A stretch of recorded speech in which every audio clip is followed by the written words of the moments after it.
वो भी 12 ज्योतिर्लिंगों में से आज ओंकारेश्वर महादेव की कथा।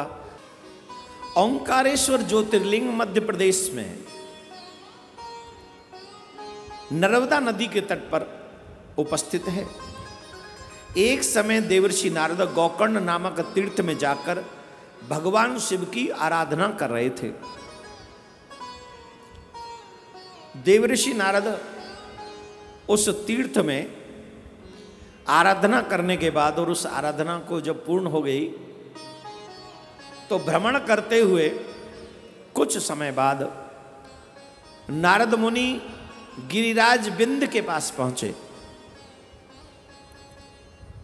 विंध्याचल बिंद के पास। बिंद को बड़ा अभिमान था, मेरे पास क्या नहीं है, मेरे पास बहुत कुछ है। नारद जी को देखकर विंध्याचल पर्वत बड़े प्रसन्न हुए और कहने लगे, महाराज बताइए मैं आपकी क्या सेवा करूं। मेरे पास ये है, मेरे पास ये है, मेरे पास, आप जो कहेंगे वो सब आपकी सेवा में समर्पित कर दूंगा। नारद जी समझ गए विंध्याचल अभिमानी हो गए और अभिमान के ही कारण ऐसा कर रहे हैं।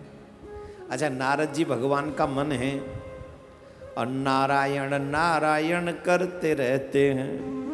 नारद जी को पता है कि गाड़ी खराब हो जाए तो रिंच कहाँ लगानी चाहिए है? तो नारद जी को वो कह बताइए महाराज, अभिमान के वशीभूत हो, आप जो कहें गुरुदेव आपकी सेवा करूं।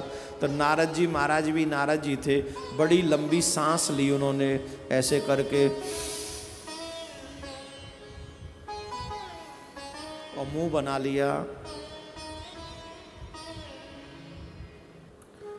अब तुम बड़ी बड़ी डींगे हाँको और सामने वाला ऐसी लंबी सांस ले ले तो तुम्हें अखरेगी कि नहीं?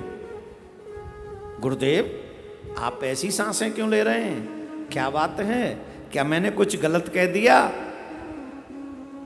नारद जी बोले आजा मैं सिखाऊं। नारद जी बोले भैया तुम्हारे यहां सब कुछ है, तुम्हारे यहां कोई कमी नहीं है, पर एक बात बताऊं,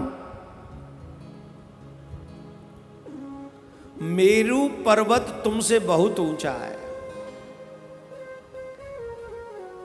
मेरू पर्वत तुमसे बहुत ऊंचा है, उसकी शिखर देवताओं के लोक तक जा रही हैं। कहां तक? देवताओं के लोक तक जा रही है, इतना ऊंचा है सुमेरु पर्वत।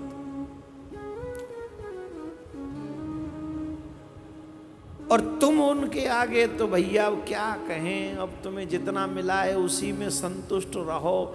अब देखो हम तो कुछ कह नहीं सकते हैं, जिसके भाग्य में जितना होता है उतना ही मिलता है। लगा गए आग नारद जी और गए।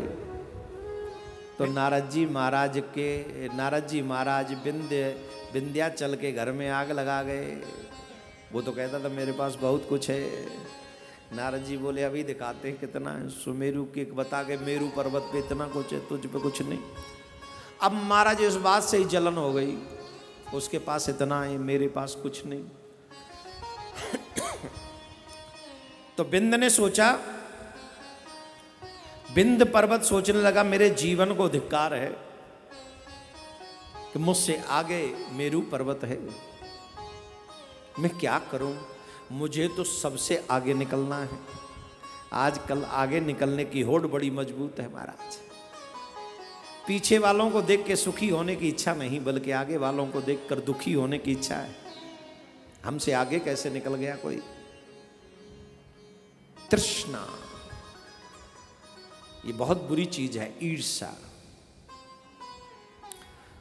तो बिंद के मन में वही आ गया। मन उसका शांत रहने लगा, सोचने लगा मुझे क्या करना चाहिए।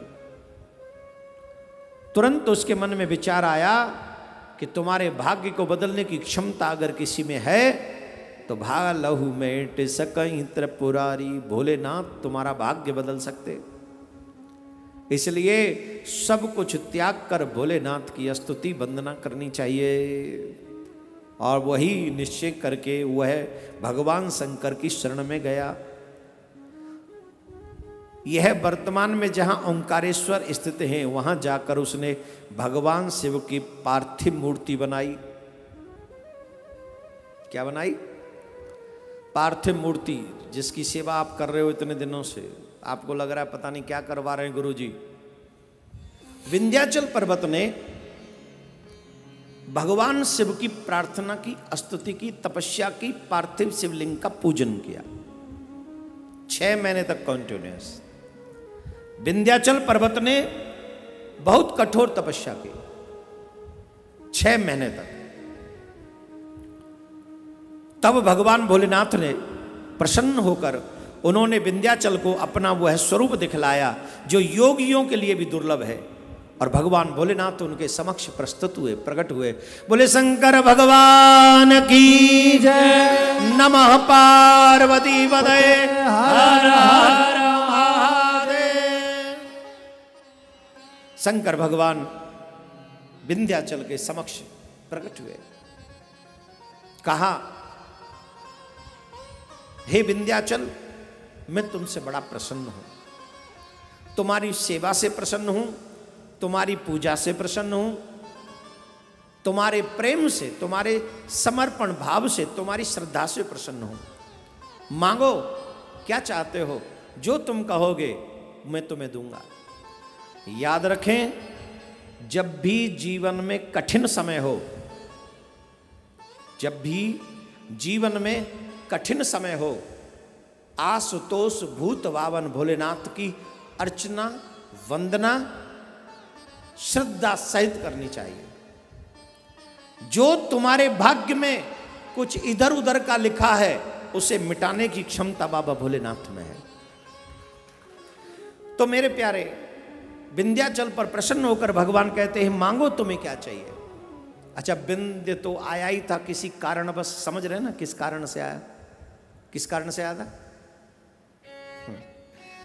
कि मेरू पर्वत मुझसे ऊंचा क्यों है। तो विंध्य ने भगवान से प्रार्थना करके कहा, प्रभु आप अगर मेरी तपस्या से प्रसन्न हैं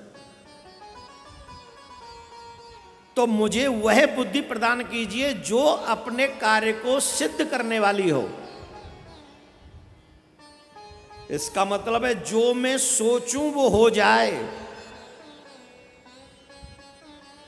शंकर भगवान बोले, ए मस्तु, ऐसा ही होगा, तुम अपने कार्य को सिद्ध करने में सफल हो गए।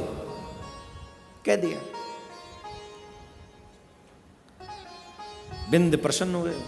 वैसे यहां इस ज्योतिर्लिंग की कथा में ये सीमित प्रसंग है विंध्य का। उसके बाद प्रसन्न हुए, देवता भी वहाँ उपस्थित हो गए। देवताओं ने शंकर भगवान की स्तुति की, प्रार्थना की, हे प्रभु हम पर कृपा करो।